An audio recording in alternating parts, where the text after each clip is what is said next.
Why are there so many shows starring Muppets and dozens of movies too?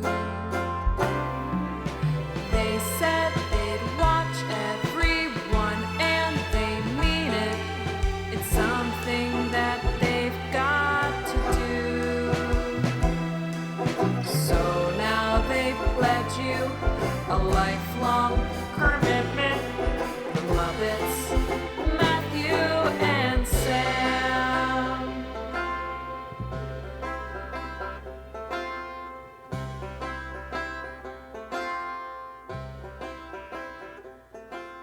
Welcome to Commitment, the podcast where two friends have vowed to watch all things Muppets. I'm Matthew Gatos. And I'm Sam Schultz. And this week, we have a very special episode. Our guest today is the president of the Jim Henson Legacy, the author of the book Sam and Friends, the story of Jim Henson's first television show, and its soon-to-be-released follow-up, the Sam and Friends script book. And according to Dave Goelz, he is the world's leading Muppet historian.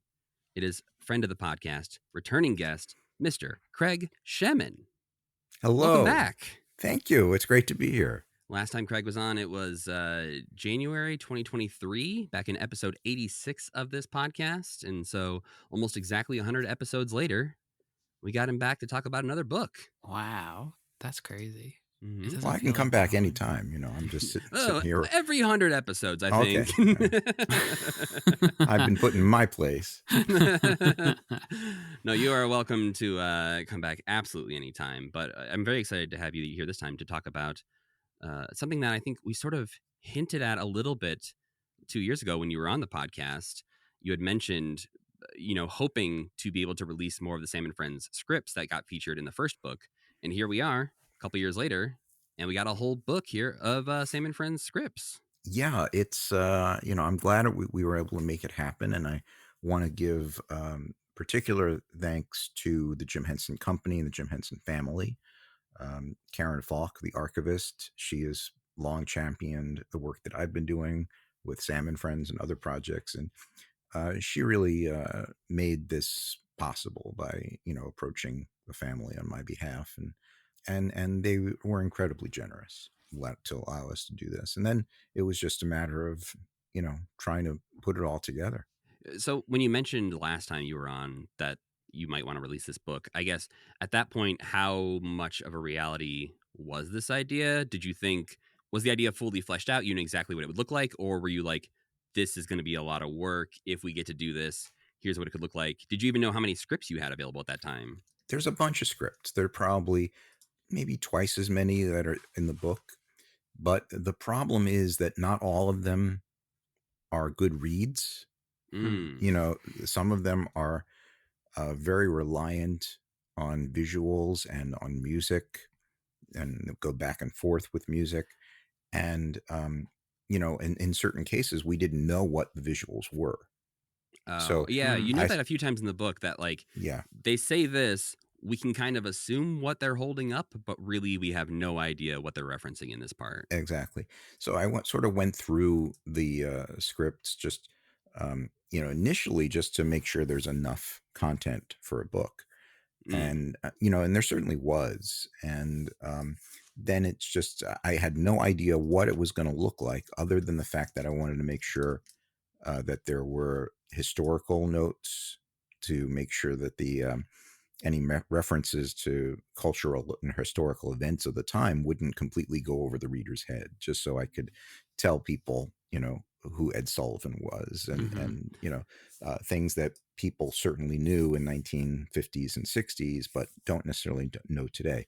I didn't know what that was going to look like in a book form. Didn't know that until my sister-in-law, Diana DeBruzzo, Stephanie DeBruzzo's sister, she is a copy editor and designer, and she's the one who designed this book.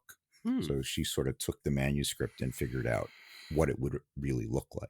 Well, I will say, Sam and I have talked multiple times already about the annotations and how, one, they are appreciated because there are definitely things referenced in these scripts that, someone, me and Sam, born in the late 80s, would have never heard of, have no idea what's being referenced. And so having the annotations there is extremely helpful, but also opened up our eyes to TV shows we had never heard of, and just these inner workings of television in the early 60s, late 50s. And, we've seen maybe 10 of these Sam and Friends shorts out there in the world before online, and you don't understand the depth of the content or the world in which they existed just by watching those 10 clips. So I think the annotations add so much to this book. I think that it's really intended to be, a book that's going to be accessible for people who are not just Muppet fans, but are interested in history and television and things like that. Because these annotations do sort of explore that whole world of what was happening, and that was something that that Jane Henson was always very interested in discussing, because she always felt that it was important to look at Jim's work within the context of what else was going on in that time, because he didn't do the work in a vacuum. Mm. He was influenced by the other things that were happening on television at the time, at his studio that he worked at WRC, in history.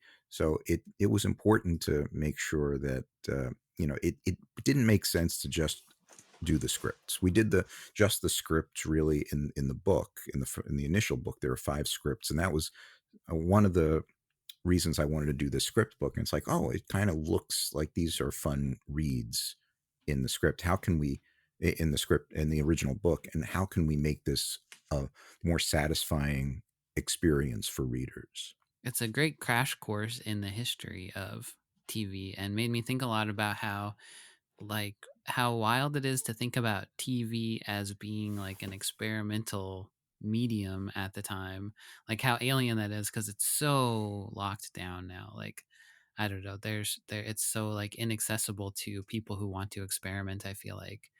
But then I was thinking about like now people experiment like on podcasts and like on TikTok and stuff like that. It just feels so similar to like a bunch of people getting together doing whatever they want to, Well, with like yeah, and this back huge audience. then, television was that emerging technology. Mm-hmm. You know, so it's great to see that sort of beginning of television, and also in this book you get to see the beginning of Jim's mind as a writer, and to a lesser extent Jerry Jewell, because there are only a couple of Jerry Jewell scripts in there because he didn't join Sam and Right. Friends until like the last 13 weeks.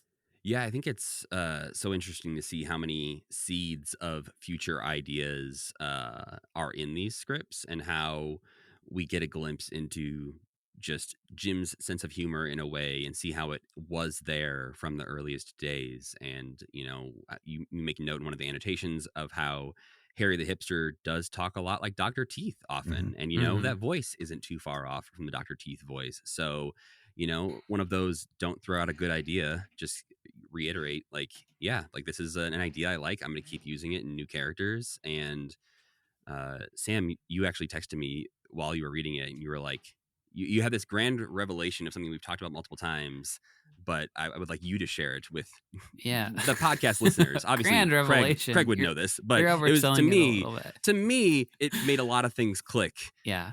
Well, we're at this point in our watch through. We're in the mid to late 80s. We're in 1989. We're in prime Craig Shemin era with the Henson Company. So what Jim keeps going to with his pitches and with stuff like the Jim Henson Hour, with the Muppet portion of that, is all of the Muppets. He wants them to be in a TV studio doing meta stuff on TV. What's that? What was the TV show that he pitched where they were like going through all the different cable channels? And do you know that? Inner Tube? Was it? Yeah, Inner Tube. We saw that. There's been a few times that we've seen these ideas of, okay, they're chaos monsters in a TV studio doing something. Little Muppet Monsters had their own television stations going on. Yeah, and that is what that's what Sam and Friends was. He wants to go, like, that's what he wants to do so badly. He just wants to do like the perfect version of his first idea, which I think is so interesting. And it's like, reading this, I'm like, oh yeah, that does make sense why he wants to do that. Like the pitches, sometimes you watch them and you're like, this, I don't know, this has too many ideas in it. But reading this and the appeal of like watching TV and these little freaky guys pop up for 5 minutes every night, and you're like, whoa, this is out there is very appealing. But yeah, he wants to do Sam and Friends again so badly, is what it seems like. Yeah, and I think that that sort of, it's an interesting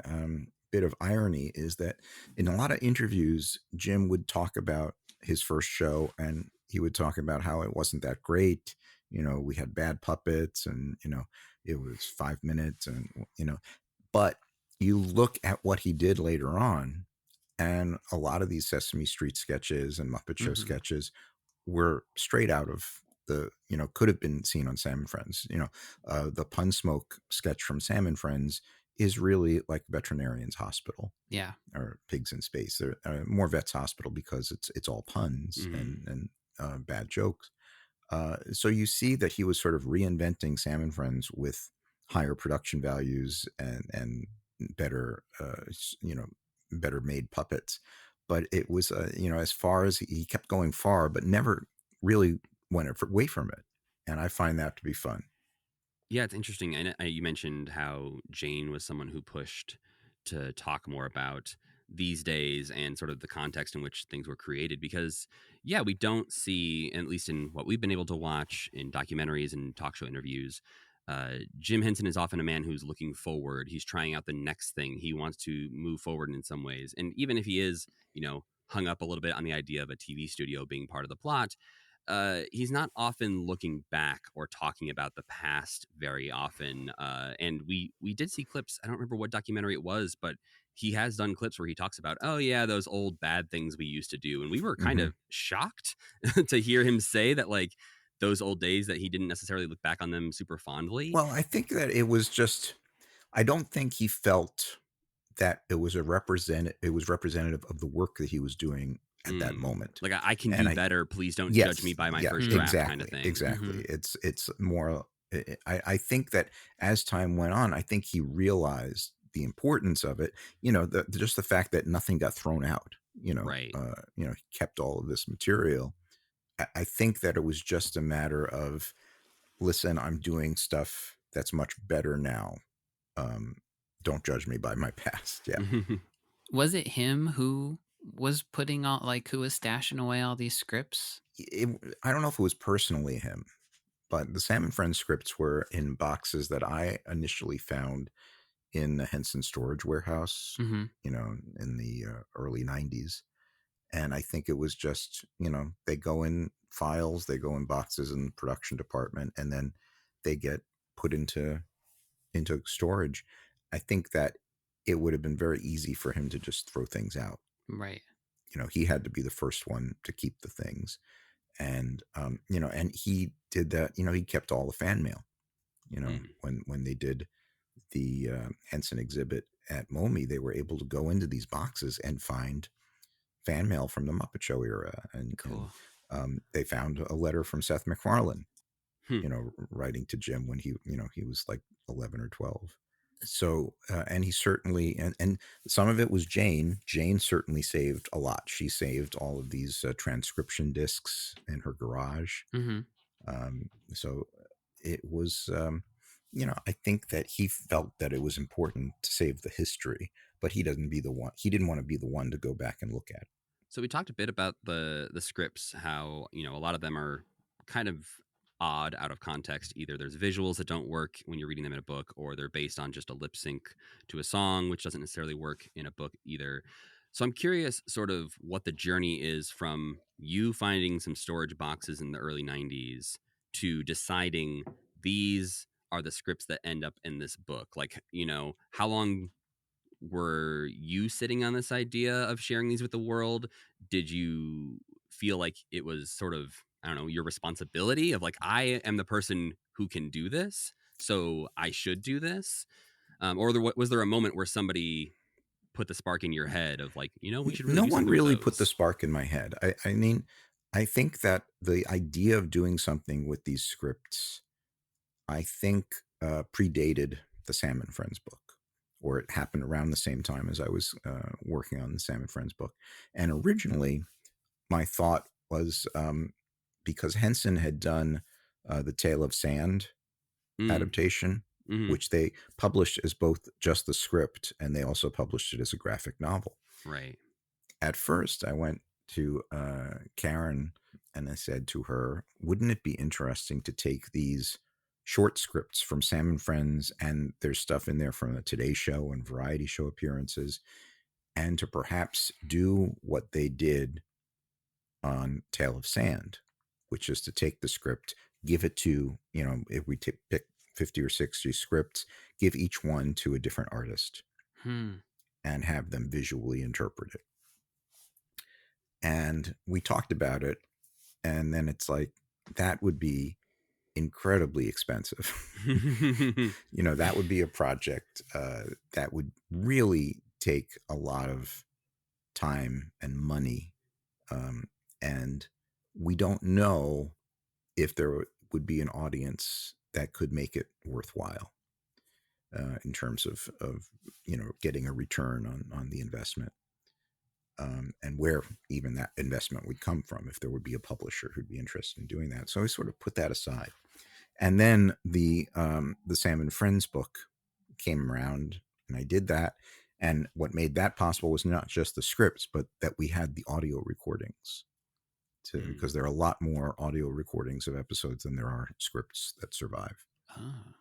So I did Sam and Friends, the initial book, and then I started thinking, well, maybe because we did 5 scripts in the original book, maybe there's a way to do this where we publish the scripts in an annotated way, and we don't have to have 50 artists involved in doing this, and it's less risk financially.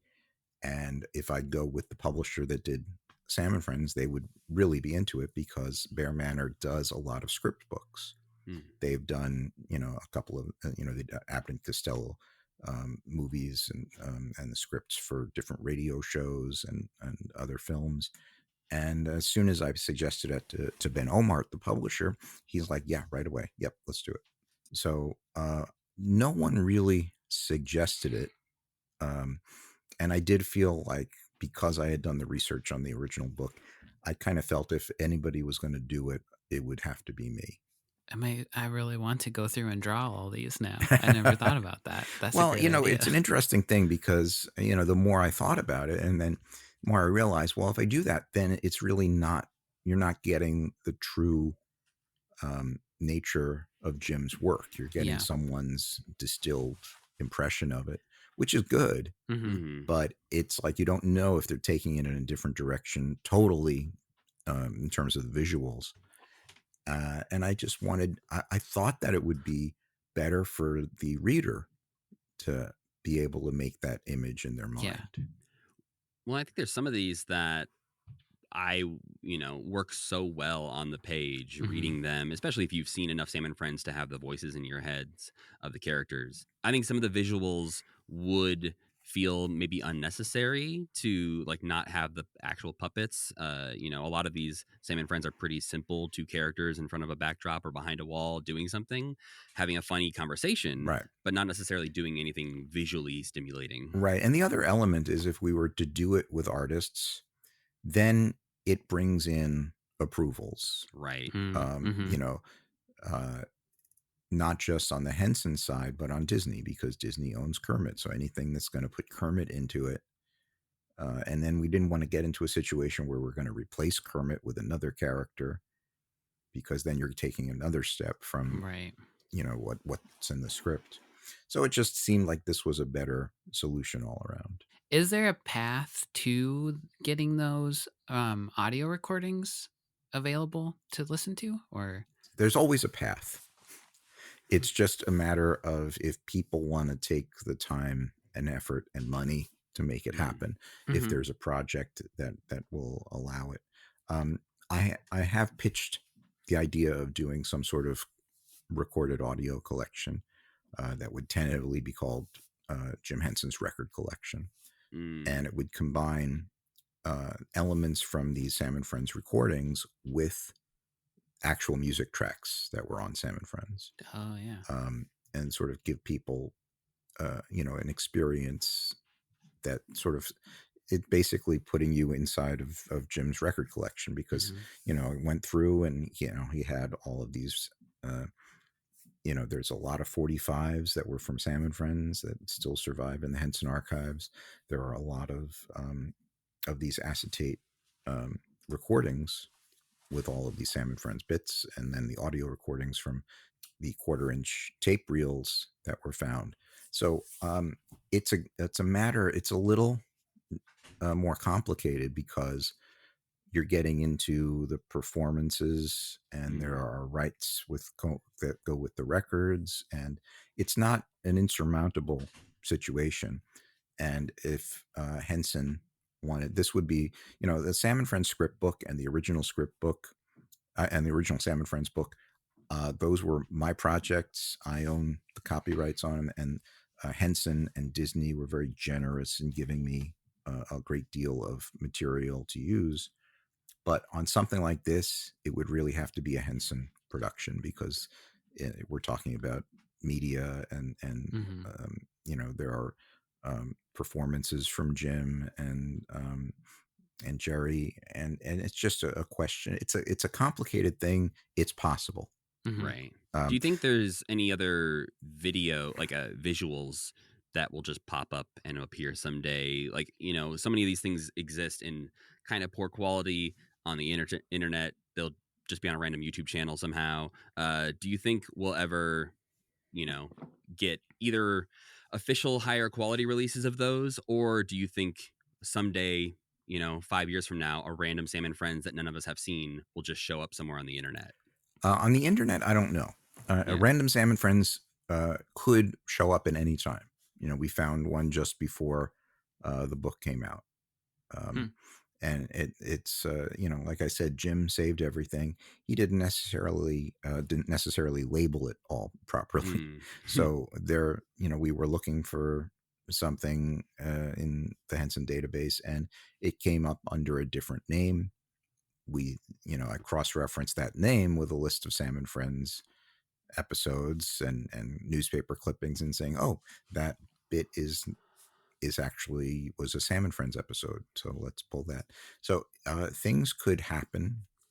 It's always when I was researching the first book, Karen Falk, Heather Henson, Susie Tofty, who is Karen Falk's associate in the Henson archives, we all went to WRC Studios in Washington.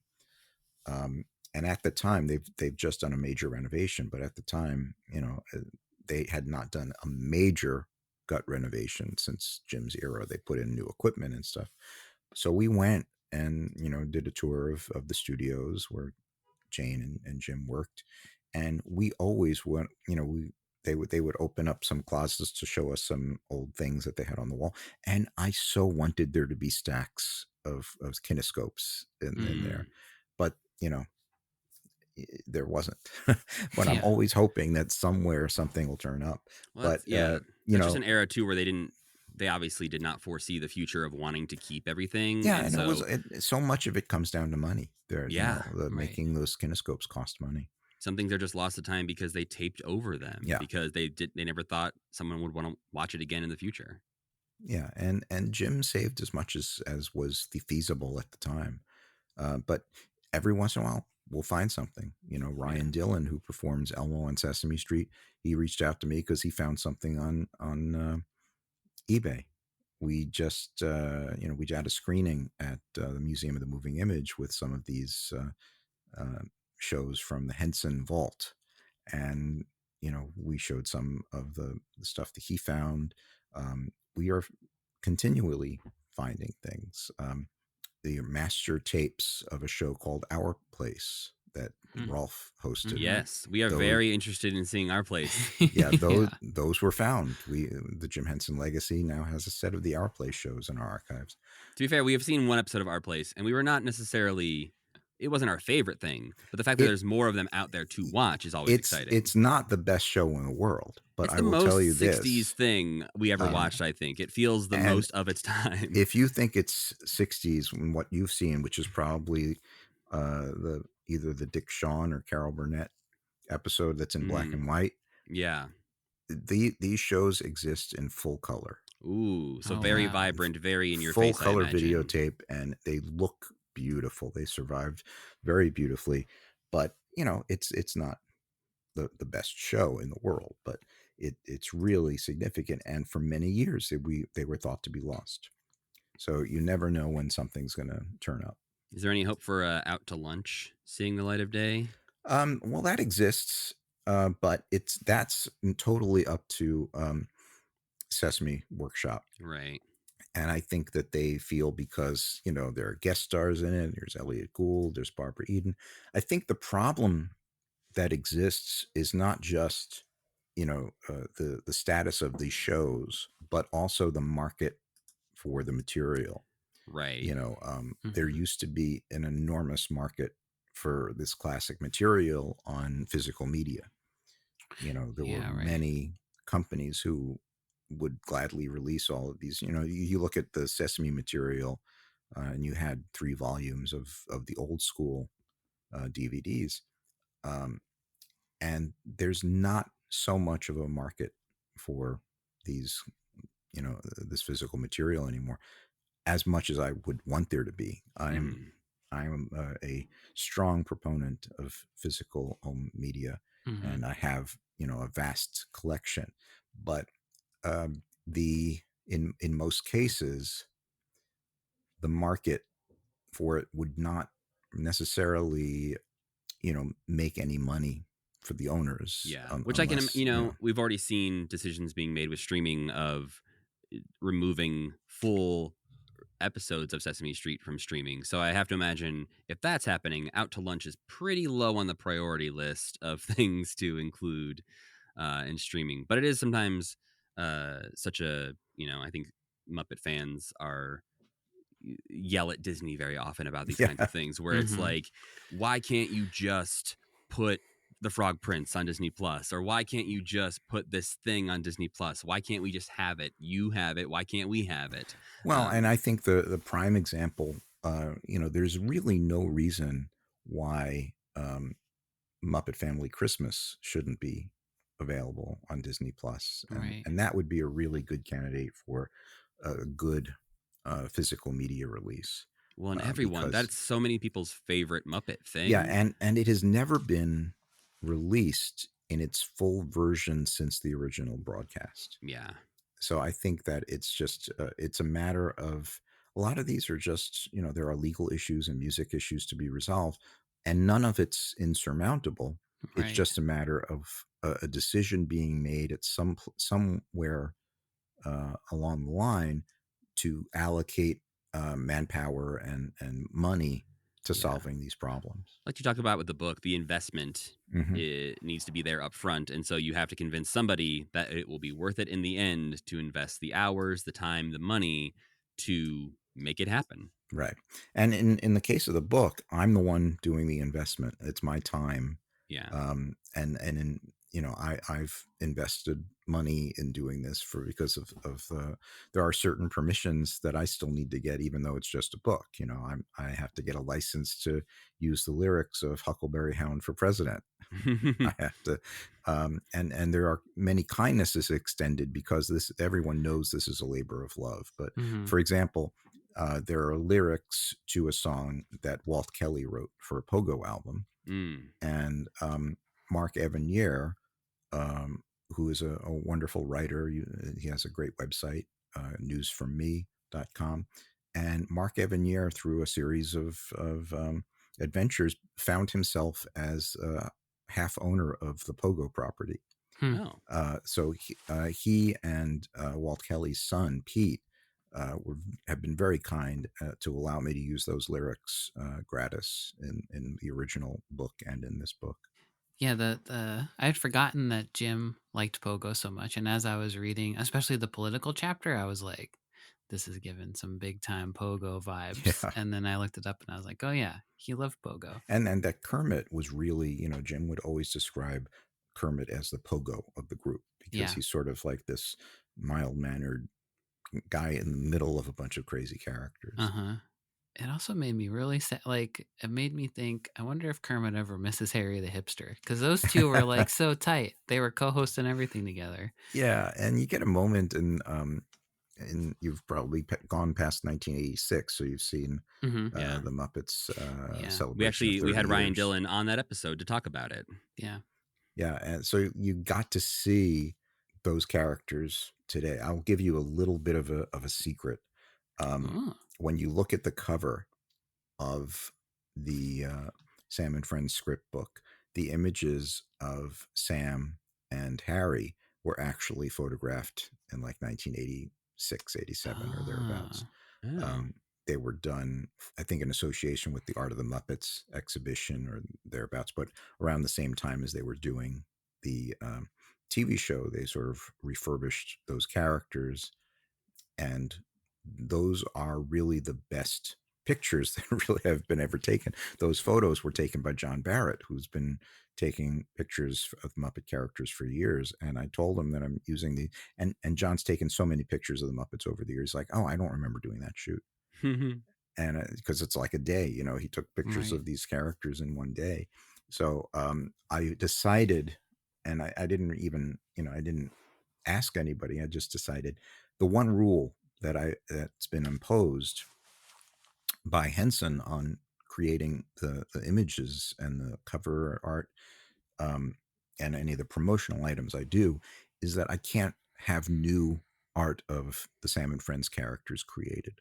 mm, Huh. And that was originally what I wanted to do for the bookmark and different promotional items. I wanted to right. commission people like Dave Hultine, who did the cover and all of these promotional items for me, and Jay Fosgett and Katie Cook and all of these people I know. And it's like, well, what's your take on this? Draw these characters. Right. And Henson is really not legally allowed to create new Sam and Friends material. That's so Um, interesting because you mentioned that What? like Disney owns Kermit, but like Henson, would they own all the other Yeah, characters? the Henson owns them, but it's a frozen property. Mm, So neither company could do anything with them without the other's consent. And that's why I had to get both parties permission to do this book. And part of that is that you can't create new material of the characters. And that's why everything you've seen to promote the books, everything's coming from existing photos. I imagine the Huh. process of trying to, uh, get new photos of these puppets that do exist, obviously at the Smithsonian Mm-hmm. or at the Museum of the Moving Image, also would be cost prohibitive potentially to move, It adjust, photograph any of these Yeah, puppets. it would be a bit of a to do, but the Yeah. Smithsonian has always been wonderfully cooperative. I went into the vault to see the characters when I was writing the book, and then I did a signing at the Smithsonian when the book came out. It Mm, was right when the new Entertainment Nation exhibit was opening, and the signing was right across from that exhibit where Kermit and Harry and I think Sam were on display. Mm-hmm. So, unbeknownst to me, the Smithsonian people, the curators, rolled in a cart with the other Sam and Friends characters to my signing. So we wow. had them in the room while I was doing the presentation and the event there. So they really don't mind taking them out for special occasions. And if there was a photo shoot to be done, they would have allowed that to happen. But the problem is um, the characters would not look like they were characters. They would look like they were artifacts. Right. And when the puppets were shot by John Barrett in the 80s, they were not yet museum artifacts. So Right. Danielle Obinger, who was the Henson puppet stylist at that time, is able to put armature wire in them and to pose them and to Mm-hmm. so to give them life. So I think that if the characters were shot today, they would look like artifacts in a museum. Right. Yeah, it's very hard to get the puppets to look alive and active. As like, you can go to the Museum of the Moving Image and they do a great job Yeah. of making the characters feel like you're watching them and that at any moment they could just come to life and talk there in front of you. But that's a lot of work and a lot of Oh yeah, money. and there are a lot of subtleties in doing photography of the characters, and I Mm, did a video, mini documentary with John Barrett when we had an exhibit of his work at the Paley Center years ago, And John described in this video that the key, the characters have to be looking either directly at you in the photo or do at each other in the middle of doing something else. Mm-hmm. If they're looking a little off, they're not real anymore. They sort of have to be either engaged with you or with each other. Okay, this is kind of a basic question, but is there a script in the book that are a few that are your favorite scripts, or ones that you wish really badly you could see the video of? Well, there are a bunch that I wish I could see, like the Whammy Awards, which is their Emmy parody, Mm-hmm. is really fun. I wish that I could see how that was done. Also, anything that's science fiction or when they're sending a rocket into space, I'm curious about how they did that and what it looked like. But some of my favorites are some of the ones that survive, the Pun Smoke and the Huntley Brinkley, because in the Huntley Brinkley script there are deleted passages that are in the book because they were sort of poking extra fun at Tippy Stringer, who was Chet Huntley's wife, but she was the weather person that they knew at WRC. Right. She was the former student weather person who later became Chet Huntley's wife. So they were sort of teasing her, but then it got cut out before the broadcast. I'm curious about some of those decisions. And that's sort of the sad thing about doing a book like this, is that all you have is the paper trail.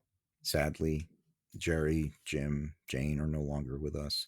I talked to Bob Payne, who was one of the people who worked on the show before I did my original book, but he did not have a memory of specific sketches. What he remembered was the experience and how much fun he had working with Jane and then Jim when he came back from Europe. All of them I'd love to see, but I think that the Pun Smoke to me is so much fun because you could see it as a direct precursor of Jim's later work. Yeah. Well, there's so many sets built like for that one that in sometimes they're the Sam and Friends characters are just in front of a wall or standing by a podium or whatever. And so to see the costumes and the sets that really went into that one over some of the others is also, a precursor to what was to come. I wish some of the SK ads had survived, because when they kick to those, it's like, those are funny too. I want to see what they were saying. Yeah. And I think part of it is that, Jim may not have saved a lot of those because they didn't write them. Oh, yeah, sure. And they saved a few of them. They're in another folder, but not necessarily the ones that coincide with those specific bits. Yeah, I think that Jim saved the ones that he was directly involved in. Also, there are only like 2 or 3 scripts that survive that have Paul Arnold, who was the guy that the station hired to be the Muppets sidekick for a while. Oh yeah, right. And I didn't put any of those in the script book because I didn't feel it was a real expression of what Jim was really working on. Right. And they're not that good. And the other reason is that they really serve as introductory pieces to lip sync productions. So they don't really stand up as scripts on their own. Sure. You mentioned the paper trail and some of them not being that good. I'm curious what you think that Jim would think about the public being able to see some of these scripts. I think it's great, but I think that he would feel if the public was really interested in it. I would like to think that he doesn't have a problem with it. I think Jane would have loved it. She would love the script more than the first book because Jane never wanted to take a lot of credit. And I tried to give her a lot of credit that she deserved in the original book. And I think that had she been alive, I would have gotten a hard time. Just like she gave Brian J. Jones a hard time about his book because, he made her important as well. Yeah, I wonder if Jim would just be surprised that people would want to go back and read these Sam and Friends scripts. He's like, did you see all the other stuff we did, though? Yeah. That's also cool. I think that you'd be curious, like, why aren't we doing the Labyrinth script? Why aren't we doing... In your time at the Jim Henson Company, do you remember ever having a conversation with Jim about those earlier days? No, and I wish I did. I didn't have a lot of long conversations with him. I talked a little bit with him after Dog City aired, and he wanted to know, um, what people were thinking about that. And I thought it was really, really funny, and he loved hearing that people were liking that. But had I known that I wasn't going to have other opportunities, Mm-hmm. I would have really asked him a lot about those early days. There were very few times when he really talked about it a lot. Well, I'm curious what you may have learned from your experience of sharing your first Sam and Friends book with people, like their reaction to it. Are there things you've learned since then, either by looking through more archives or from people bringing things to you that you wish you could like go back in time and insert them into the first book? Yeah, there are a couple of things. First of all, Jake Friedman is an author who wrote the Disney Revolt about the strike at Right. Disney. And Jake found a mistake, which Oh. will be corrected in future printings. It's a mistake I should have caught, and it had nothing to do with the Muppets. Mm. And it was that Stan Freberg, I wrote that Stan Freberg played Papa Bear in the Warner Brothers cartoons, and he played Junior Bear. Ah. And So one of Jake those ones that pointed- like Disney heads are going to be really like, Yeah. I can't believe you made this mistake. or Warner Brothers heads, actually. Oh, but, yeah. Yeah. So I just was so embarrassed because I knew that. And the fact that I didn't catch it just really infuriated me. But the other thing that I would add, I really didn't mention Shari Lewis Mm. in the book, because I really saw her as sort of happening concurrently and not necessarily influencing what Jim was doing.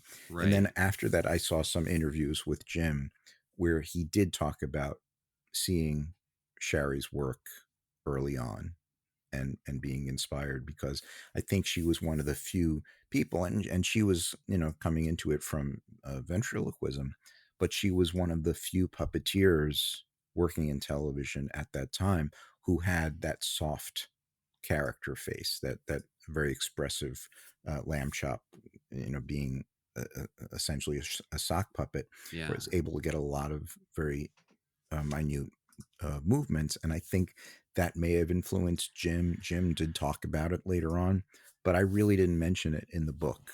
So I think that that's one thing that I wish that was in there. Yeah, Lamb Chop and Sherry Lewis are one of those things where, because the age that Sam and I are, Lamb Chop's Play Along was a big part of our childhood. And so our knowledge of Sherry Lewis pretty much starts in 1992. And Right. so going through on this podcast and watching so many older things that, she was in alongside the Muppets on either award shows or different specials, it's really interesting to learn more about her along the way too, and see what she was doing at the same time Jim was doing what he was doing, and how they're on like parallel paths that are just a little different, but they're both TV puppeteers. Yeah, and I think that their paths crossed several times. They worked on a couple of projects together. I think she probably does not get a lot of the credit as a pioneer in early television as she deserves. Some of the early like TV appearances, not even early, but some of her TV appearances that are like a little bit more adult, where she's talking to Lamb Chop. She's so good. Like her ventriloquism is so great. Well, and I think that's one of the big differences, that Shari was able to sort of be this solo cabaret and nightclub performer in a way that Jim never would have really pursued, with the exception of Rolf joining Jimmy Dean and doing the Muppets with Nancy Sinatra. The Muppets really didn't have that sort of live variety show, headlining act. They weren't going on tour themselves in Vegas. They probably could have, but it was not, Shari was positioned as she is the entertainer, and she's with Lamb Chop. And with Jim, it was the Muppets that was really the group. and then Jim was sort of promoted to that. You started getting his name out there when his management thought that it would be helpful, and that's when you had him doing the American Express commercial. Well, and for those who want to learn more about Sherry Lewis, they just put out a brand new documentary this Right. summer about Sherry Lewis that you can go out and watch. This is probably way too complicated to actually do, but while you were looking at the Salmon Friend script, was there ever a thought of like, what would we have to do to recreate some of these? I'm glad you asked me that question. That was something we were going to try and do for a live event. And it was something that I was talking to Ryan Dillon about, actually, because he has a great group, Dillon Gale Puppets. And we talked about them doing some live interpretations of these scripts for an event. And it became something that Henson, when I did the original book, we were talking about us doing that, and Henson was intrigued by the possibility. Nowadays, now it's changed a little bit. Henson, it used to be that they were very intrigued at the possibility of outside characters doing those scripts, but now they really didn't want outside characters to do it because they've been doing their own stuff with some of the vintage scripts. They have the show that tours on the cruise ships, and they've done some of these vintage recreations as part of the Puppet Up show, which could happen in the future. So I think that they wanted to just sort of, and it's their material. So, I understand. I'm disappointed that we weren't able to play around with it. But, now that the book exists, and, people at Henson can sort of look at these scripts in an easier way than going through Jim's handwriting, and I think maybe it'll inspire them to do something more with them. I mean, especially I'm rebuilding puppets, building whole new puppets, whatever. It takes a lot of work, obviously, a lot of money, but and that's what's interesting is that they will do that. When they first started doing the recreations of the old sketches as part of Puppet Up, they didn't do a lot of major puppet builds. They built a sort of a different version of Yorick. So it doesn't, if you look at the Yorick that they use in Puppet Up, doesn't look like the actual Yorick from Salmon Friends, because they're not allowed to do but they had to build that sort of skull-like character for the bit. And they will use puppets that are sort of off the puppet wall. And a few years ago, they decided to do business, and they built those puppets with the mechanical eyes and everything. And they I think they pulled the original puppet out just to look at it, and they built these beautiful new puppets just so they could do this recreation. And I helped them track down that they had to find the original audio track, because all of the surviving versions of that bit were from broadcasts that had laugh tracks and live audiences. Right. So, It's Sullivan Show and that yeah, kind of thing. yeah. And we were able to track down that, business. It was called something else originally. And so Karen Falk and Carla, Carla Della Vedova, is in charge of the media archive out in Los Angeles for Henson. And she was able to go through the database and pull in. They found the original audio track they used on the appearances, and were able to use that in the new recreation. So they're taking a little bit more time and money to do some of those. So maybe some of these Salmon Friends scripts will find the light of day through Puppet Up.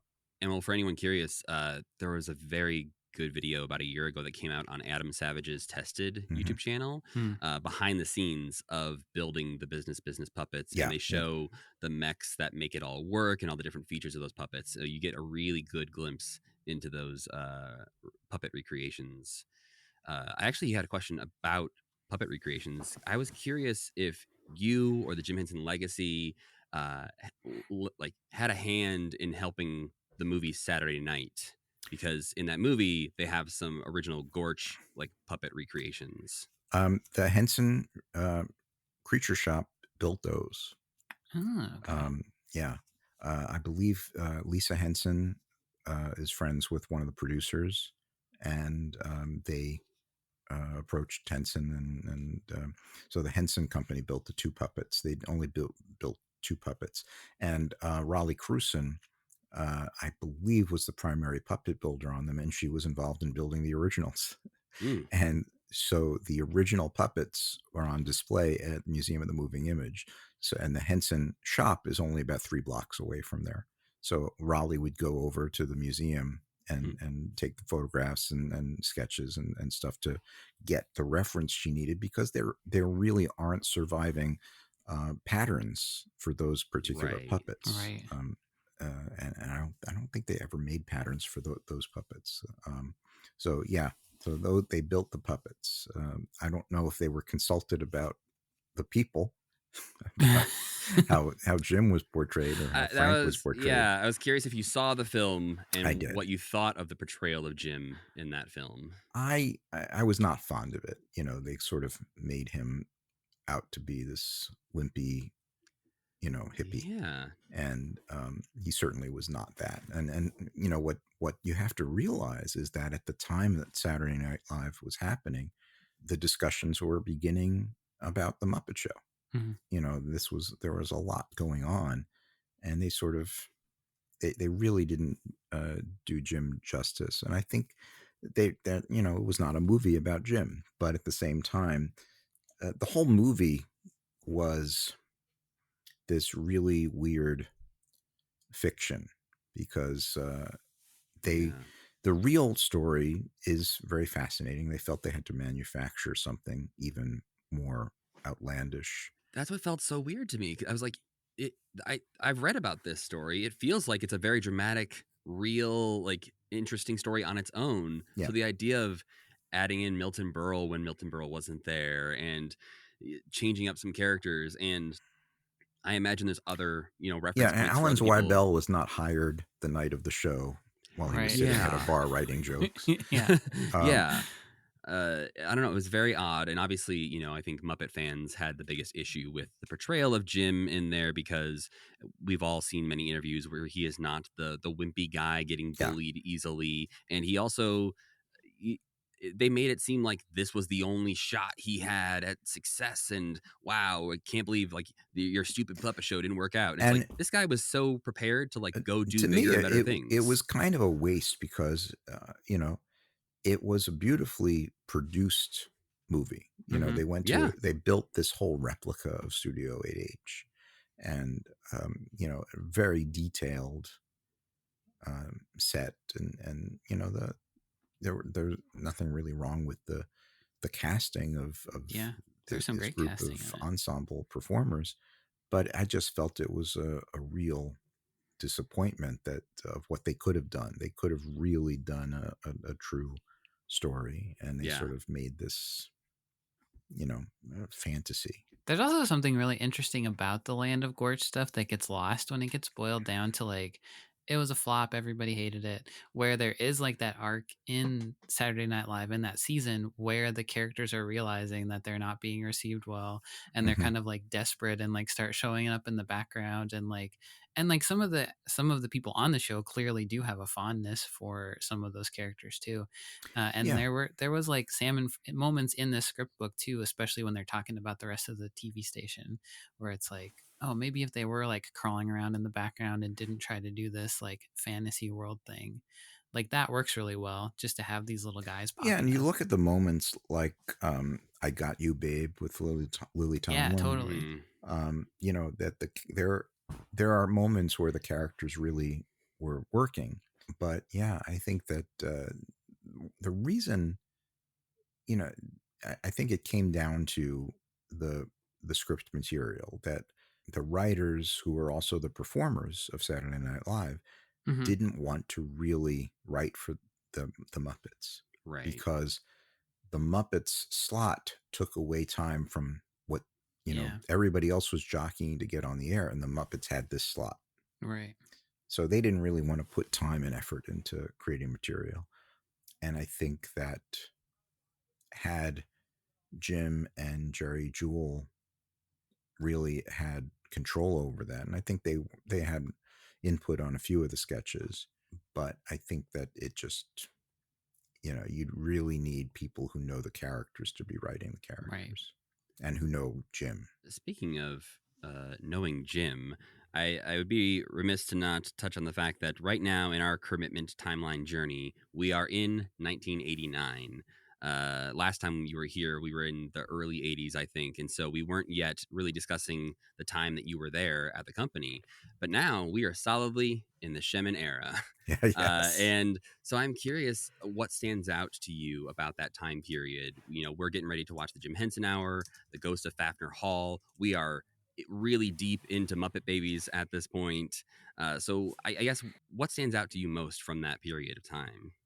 Well, I just remember all of the work that was happening, and with Jim being sort of right in the middle of the Jim Henson Hour all the time. If it wasn't Muppet Television, he was off or doing Storyteller. I remember being on set I got to go to Toronto. I think one day I took a day trip up to Toronto when they were doing the Ted Danson episode of Jim Henson Hour. And I was intrigued. I had been on the Sesame Street set before, but this was my first time out, in Toronto doing, the primetime Henson thing.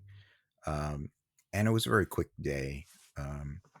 But I remember, Jim working, and I remember, spending a little time in the workshop, hanging out with Kirk Thatcher, and Kevin Clash was up there. So I remember that. And then I also remember dancing. We shot one segment of the Jim Henson Hour. The Buster Poindexter music performances were shot in New York, and they needed people to go down to, I think it was SOB's club down in Lower Manhattan. And a bunch of us had to go down and just sort of dance. All right. I'm not. Are you in the background? Are you expecting I think a you cameo? could see me on. You could Okay. probably see me.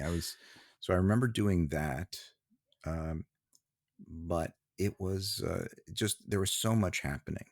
But at the same time, it was also frustrating because it was there was not a lot that was being well received.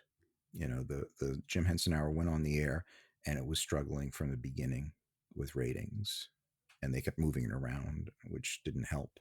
Do you think did it feel like it was like a creative misstep? Like maybe we shouldn't have done this half hour format? Or do you feel like it was the people weren't ready for this? Or was it just too many studio notes coming in to change it up? I couldn't redress the studio notes because I was not privy to that. As I was working in the public relations department, so I was writing the press releases every week for the show, and I was writing the biographies and all of the production notes. But I think that it was just a question of I don't think they gave it enough time. I don't think they promoted it well enough, and I don't think they put it in the time slot and let it stay there so it could accumulate an audience. I would have liked to have seen where else it would have gone to. We would have seen more Storyteller episodes, and the stuff like Song of the Cloud Forest. It's very difficult. And I think that the reason that you needed that Muppet anchor every week is that it's very hard to market an anthology show where everything's changing every week. Yeah. And it's not even that you can count on, it's Muppets and a storyteller, Muppets and a storyteller. It's Muppets and a storyteller, but then Muppets and a different kind of short film that's not a storyteller thing that you've never heard of from a person you don't know. And if you look at it, Steven Spielberg couldn't do it either. Right. That was Amazing Stories was like 2 years earlier, but Amazing Stories they did 2 seasons of, and they couldn't get it past that. And that's the same kind of thing where it's sort of like it's all put together under Steven Spielberg's banner, but there's no continuing thread from episode to episode. And that's one of the reasons, when I was an intern the year before, I was there in the summer of '87. They were getting ready to do the Jim Henson Hour, and one of my assignments was to try and do as much research on these other shows that were hosted by people, and to get video that they could watch and that they could have Jim watch. So they were trying to figure out what his hosting segments would To look say, was like. this to try and help Jim be the best host he could be? Well, it was also to just not to just to try and figure out what kind of host he was going to be. Because it's like, well, we had some clips from Twilight Zone where you have Rod Serling sort of integrate, and he's in the Twilight Zone. And then you had Wonderful World of Disney. We had some clips of that, and this was I have to tell you, this was at a time where it was really hard to do that. Yeah, you wouldn't just Because pop onto YouTube and be like, there was Disney. no internet. Yeah. And fortunately my parents owned a video store, so they had some tapes from Wonderful World of Disney that Disney Home Video had put out. So I was able to copy some stuff off of that. And I wish I had that tape that we sent around, but I don't have it anymore. But there was a lot of thought being put into, how is Jim going to do this? Is there going to be a home base? Is it going to be out of his office? Is it going to be out of the workshop? There were a lot of talk, and then they ended up making this virtual place. But I don't know. I think that there was a lot of really good work being done. If you look at Living with Dinosaurs, it's a beautiful show, Monster Maker. Well, we're very excited to get to it just because it's such an interesting show that neither one of us have seen very much of. And it does seem like this culmination of so many different Jim ideas into one show. And obviously it being, one of his last big projects. Yeah. And you're also seeing the beginning of Waldo. Which could only, there was a limit of 45 seconds of Waldo in any given episode. And it was less about budget and more about processing time. Right. Computers are going to explode if we try to do any more than 45 seconds of Waldo. Well, it's just how much time it took for the processing to happen. Right. But yeah, I mean, it was interesting to see. And I remember being at the Carriage House, the small Carriage House studio in New York, is where they did Song of the Cloud Forest. And it was all blue screen. And it was just amazing what they were able to accomplish. And a few years later, that's where we shot Webulous World of Dr. Seuss. When you get to that, bring me in. I got lots of stories absolutely, about that. Yes. So now that you are done with this book, is there another part of the archives that you have your sights on for another book? There are a few things that I'm considering, but I'm taking a step back from Henson books for just a moment. I have a few ideas that I want to pursue, but I'm working on a book about Jack Benny and his guest appearances on television. So that's what I'm sort of in the middle of researching right now. I was curious, like, sort of what your day-to-day work is looking like these days, like with the Jim Henson Legacy, or clearly you're working on some stuff outside of that as well. Oh yeah. One of the great things is that I get to do different things every day. Right now I'm working on a compilation that we're going to be showing at the Museum of the Moving Image on September 20th and 21st. We have a Jim Henson's birthday event happening. So everybody go to the Moving Image website and find out all the information. But we're putting together a compilation of the 70 greatest moments in Henson history. So that's what my next couple of weeks is devoted to doing. And then I also write and direct some live music education shows for the Little Orchestra Society here in New York City. I do, any number of different projects, but I have a few book things that I'm working on in addition to the Jack Benny book. Oh, the other thing I wanted to point out, which is kind of fun, is that I've been doing a couple of radio show recreation scripts for the Jack Benny show.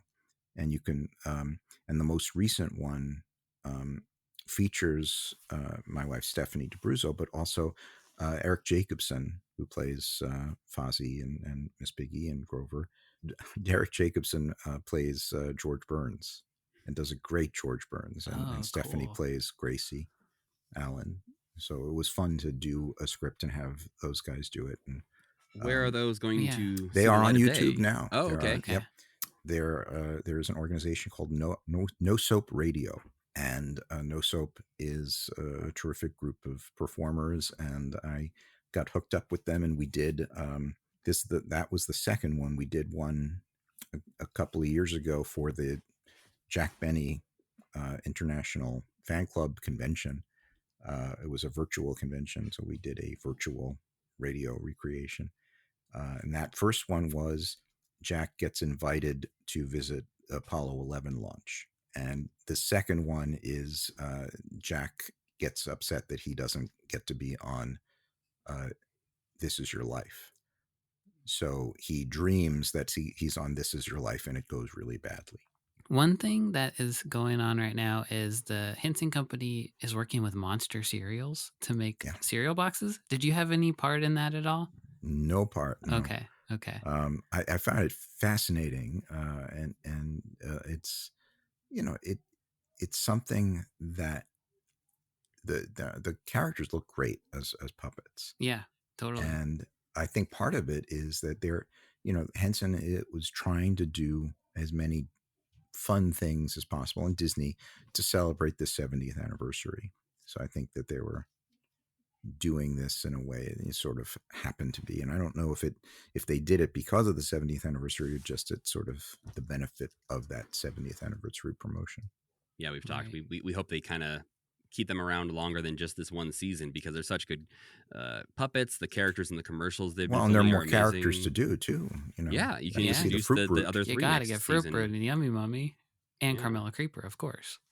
Well, we talked about a lot of things today, but obviously the reason we wanted to have Craig on today was to talk about the new Sam and Friends script book. Sam and I can highly recommend it. There's so much throughout it. Actually, on the back of the book, Jim Lewis calls the scripts the Rosetta Stone of Muppet comedy, and that's completely accurate. As you read through these, you'll see the seeds of what is to come from the Muppets. You'll see some fantastic new Jim drawings and photographs throughout the book. And you learn so much more about the characters and their role on Sam and Friends than you ever do from the 10 clips that are out there for you to watch on YouTube. In just one script, you learn that Bernice used to date Mushmelon, who worked as a bouncer at a jazz club where Harry worked. And before that, he was the lead sled dog on a sled dog team who was known as Melvin. And, you don't get that on the 10 clips that are on YouTube.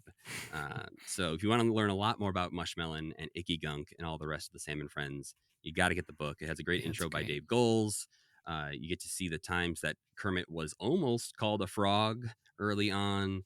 But overall, just a fantastic book. And thank you for your hard work on putting that together, Craig. Well, thank you. I'm just delighted that you enjoyed it, and that people are going to be able to see what I've been seeing for the past several years, all of these scripts. And I encourage everyone to get it. And we are going to be doing a few events and Museum of the Moving Image, hoping that we get the books in time for that. And go to the Moving Image website for all of the information. But that signing, I believe, will be on the 21st of September. And then we are looking forward, which we'll be announcing soon, there will be an event in the Bay Area in San Francisco in November with a very special guest who wrote the foreword. And it's a mystery. It's a mystery, but it's going to be at a very special place in San Francisco, and we'll be announcing that soon. And there will be all sorts of fun. So if you want to know more about the book, go to either salmonfriendsbook.com or bearmanormedia.com. It is up for pre-orders, and I hope everybody will enjoy it. Well, I know Sam and I have, so I encourage everyone else to go out there and get it. It is definitely worth a read. And it's a lot of fun. Just even what's nice about the script format is because these things are so short, you can pick it up, just read a couple, have a good time, set it down, come back later. It's a very easy read. Exactly. And I do want to give a shout out to Dave Goelz, who wrote the foreword, but also Jim Lewis, Bill Prady, and Kirk Thatcher, who are three Muppet writers I've worked with for many years on various things. And they were kind enough to read the scripts and offer blurbs for the back cover. Fantastic. Everyone go pre-order it right now.